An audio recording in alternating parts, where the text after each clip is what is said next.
नमस्कार. लाल भोपळ्याचे घरगे यालाच घाऱ्या असेही म्हणतात. हे कसे करायचे? टम्म फुगणारे 8 दिवस टिकणारे हे घाऱ्या. इथे सुरुवातीला आपण लाल भोपळा घेतलाय, हा उकडून मॅश करून घेतलाय, त्याची सालं चमच्याने काढून घेतली.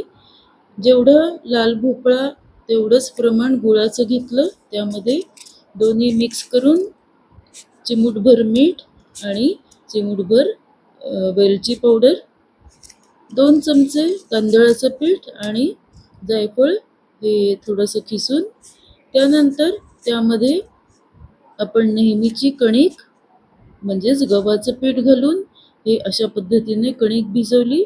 त्यानंतर छोटीशी पुरी लाटली आणि मंद तेलामध्ये ही छान तळून काढली. छोट्या छोट्या अशा वाटीच्या आकाराच्या या घाऱ्या अशा एक पोळी लाटून त्याच्या केल्या.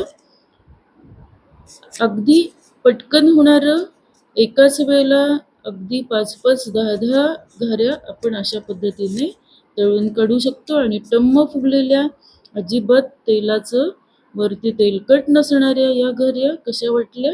व्हिडिओला लाईक, शेअर, सबस्क्राईब नक्की करा. धन्यवाद.